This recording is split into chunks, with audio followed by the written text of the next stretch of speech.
pas entendu parler du nazisme, du fascisme, d'intégrisme, de terrorisme? Qui n'a pas entendu parler du christianisme, du stalinisme, du trotskisme, du communisme? Mais qui a déjà entendu parler du colonialisme, du néocolonialisme? Grand C. Définir une stratégie ambitieuse et cohérente. L'intérêt de définir une stratégie africaine de la France est dans le résultat autant que dans la méthode. Faire travailler ensemble les différents départements ministériels, le Quai d'Orsay, sa direction politique en charge de l'Afrique, mais aussi la DGM et la nouvelle direction en charge des entreprises, la défense, la coopération, les finances, les opérateurs de l'État, l'AFD, l'Institut français, l'AEFE, l'Alliance française, France Expertise Internationale, ADE-TEF, le CIAN, le MEDEF International, les entreprises présentes en Afrique, les ONG sur la présence de la France en Afrique et notre politique africaine, voilà qui permettrait de dépasser les clivages administratifs, les frontières idéologiques, pour analyser comment la France peut orienter sa politique dans cette Afrique en mouvement. Plusieurs formules étaient envisageables pour créer cette synergie. L'unité du pilotage de la politique africaine, longtemps représentée par le Secrétariat général pour les affaires africaines et malgaches, qui couvrait l'ensemble des secteurs au service d'une politique africaine unifiée tant dans ses objectifs que dans ses moyens, a laissé place à une fragmentation des centres de décision dont on mesure les inconvénients en termes de cohérence. Cette formule est d'un autre temps. Elle avait elle aussi des inconvénients et notamment l'existence d'une politique parallèle à celle définie par chaque ministère qui faisait de l'Afrique un domaine réservé pour le meilleur et pour le pire. Elle a sans doute favorisé les dérives que l'on a dénoncées. Il reste que sa disparition a laissé une faille dans le dispositif. En dehors de réunions techniques, il n'y a plus véritablement de lieu où les différents acteurs réfléchissent à leurs intérêts communs et aux synergies qu'ils peuvent dégager. Pour ce qui est de formuler une stratégie définie en commun par l'ensemble des acteurs, la formule du livre blanc à la manière du livre blanc sur la défense et la sécurité semblerait la plus adaptée. Il n'est pas nécessaire de créer une structure pérenne. En revanche, il faut pouvoir associer des responsables de haut niveau représentant l'ensemble du spectre des institutions intervenant en Afrique. La commission du livre blanc sur la politique africaine pourrait comporter une quarantaine de membres représentant le Parlement, les administrations, les opérateurs, les ONG et des personnalités qualifiées françaises et étrangères et notamment africaines. Présidée par une personnalité incontestée, dotée d'une lettre de mission du président de la République, cette commission du livre blanc sur l'Afrique pourrait bénéficier des réflexions des groupes de travail thématiques qu'elle aurait constitués pour démultiplier son action et étendre le champ des personnalités entendues. Elle permettrait à chacun des acteurs de s'approprier une stratégie collective et de procéder à des choix autres que sur le seul critère budgétaire. L'exercice devrait également permettre à chacun de comprendre les préoccupations des autres intervenants et de s'approprier des objectifs communs au-delà des différences légitimes entre, par exemple, militaires et ONG, coopérants et industriels, universitaires et diplomates. Il devrait pouvoir déboucher sur un débat large qui puisse avoir un retentissement médiatique et politique avec un débat au Parlement. Sur le fond, il ne s'agit pas de définir une ligne politique unique pour l'ensemble du continent, mais une stratégie adaptée à un objet lui-même complexe. L'Afrique est plurielle, et notre politique doit l'être aussi. Il ne peut plus y avoir une politique africaine de la France, mais des politiques de la France en Afrique. Notre politique doit être modulée en fonction de nos avantages comparatifs et des enjeux spécifiques à chaque région, voire à chaque État partenaire. Certains États sont de meilleurs partenaires en bilatéral qu'en tant que membres d'une organisation régionale. Certaines organisations régionales fonctionnent, d'autres ne sont pas mûres. L'Union africaine est performante sur certains sujets, moins sur d'autres. Il semble évident que l'Afrique de l'Ouest va continuer de constituer dans les années à venir une zone d'attention cruciale pour notre diplomatie, notre appareil de défense et nos entreprises. Parce que le centre de gravité des crises, hier plus proche de l'équateur, s'en est rapproché, mais aussi en raison des liens interpersonnels forts reliant nombre de nos concitoyens à cette région. Il faut en prendre acte et placer la sous-région Afrique de l'Ouest au cœur d'une stratégie assumée et énoncée à l'égard du continent. Cette priorité à l'Afrique de l'Ouest devrait s'accompagner d'un investissement résolu, centré sur l'économie, en direction des pays dynamiques des régions non francophones, Afrique du Sud, Nigeria, Kenya, Botswana, Éthiopie, Angola, Mozambique. Une stratégie africaine devrait pouvoir articuler cette fidélité à l'Afrique francophone et cette ouverture à l'Afrique anglophone. Elle devrait également penser les évolutions de l'Afrique de l'Ouest avec celles de l'Afrique du Nord. De ce point de vue, il faudra penser notre relation à l'Afrique au-delà du clivage entre le Maghreb et l'Afrique subsaharienne.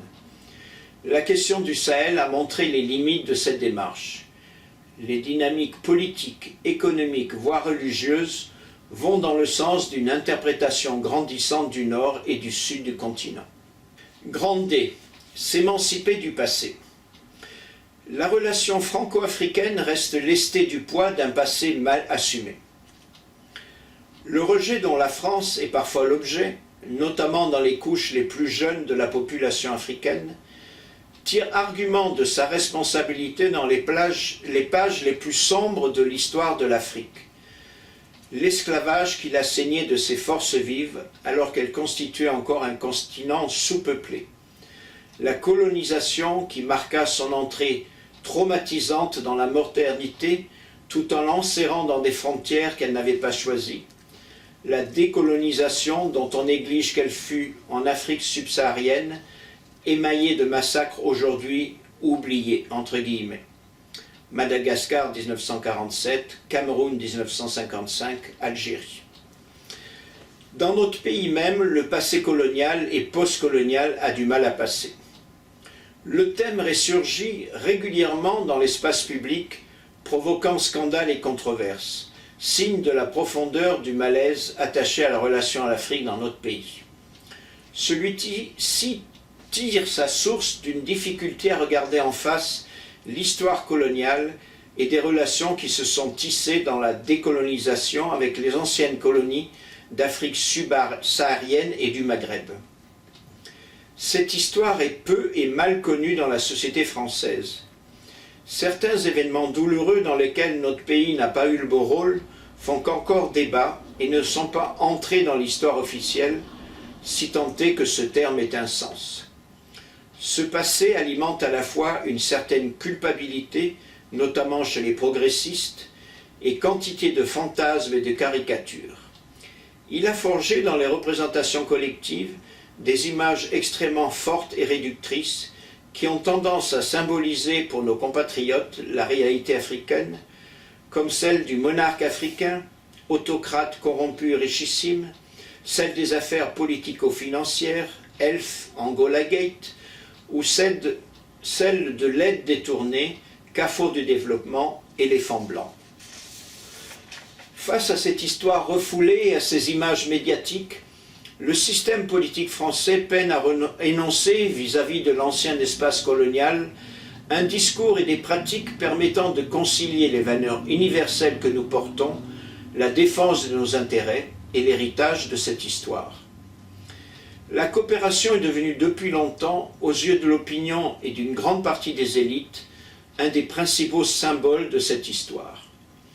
Une partie de ces dysfonctionnements trouve d'ailleurs leur origine dans ce malaise africain, porté par les décideurs ou les acteurs de la coopération eux-mêmes. La préférence pour le multilatéral, supposé neutre et légitime, face à un bilatéral corrupteur. L'obsession de notre aide à l'Afrique, érigée en vache sacrée, sans savoir bien souvent de quelle Afrique on veut parler. Une telle assimilation, coopération France-Afrique était sans doute excessive il y a 20 ans. Elle est à présent largement anachronique, tant les pratiques ont évolué. Pourtant, elle reste très présente, et elle viendra immanquablement s'inscrire en toile de fond d'une relance de la politique africaine que nous souhaitons. C'est pourquoi il convient de régler ces contentieux qui empoisonnent la relation et solder le passé par une mise en récit commune de cette histoire partagée. Pour cela, toutes les initiatives qui peuvent déboucher sur des regards croisés sur l'esclavage, la colonisation et la période postcoloniale sont à promouvoir. Livre d'histoire franco-américain écrit à deux mains, initiatives collectives franco-africaines, etc. Pour ce faire, nous proposons de créer un programme de soutien aux travaux de recherche franco-africains abondé par des crédits de l'ensemble des ministères concernés. Affaires étrangères, éducation nationale, recherche, défense. Il s'agirait de promouvoir les travaux d'équipes mixtes franco-africaines sur l'histoire commune. Ce programme, pour une écriture franco-africaine d'une histoire partagée, devrait être complété par une plus large ouverture des archives sur la période coloniale. La remise récente des archives sur le massacre de Tiaroy va dans ce sens. Ce geste doit être renouvelé pour l'ensemble des épisodes suscitant encore des débats et où des travaux scientifiques sont susceptibles d'apaiser les mémoires. Ces fonds pourraient également être ouverts à des ouvrages sur la période contemporaine, mettant l'accent sur les relations franco-africaines. Grand E. Restructurer le pilotage de la politique africaine. La définition d'une stratégie africaine à travers un livre blanc ne suffira pas à impulser dans la gestion quotidienne une meilleure coordination des différents acteurs de la politique africaine. Dans le même temps, loin de nous l'idée de créer un ministère de l'Afrique. Cela n'aurait pas de sens. La mondialisation conduit l'Afrique à être un des acteurs de problématiques plus larges, aussi bien en matière de changement climatique que de commerce international ou de culture. De ce point de vue, l'intégration de l'ancien ministère de la Coopération, presque exclusivement consacré à l'Afrique, au sein du ministère des Affaires étrangères, a anticipé sur la montée en puissance des problématiques liées à la mondialisation, qui concernent aussi bien les pays d'Afrique que les émergents d'Asie. L'implication croissante de ces derniers en Afrique renforce encore l'idée que les questions de développement international doivent être traitées de façon globale. En revanche, il est souhaitable qu'il y ait plus de cohésion, notamment dans certains domaines comme la conduite de notre coopération au développement et la gestion de notre coopération dans les États fragiles ou en sortie de crise, où sont intimement associées des problématiques de développement et de sécurité. Ta-dam, ta-dam, ta-dam.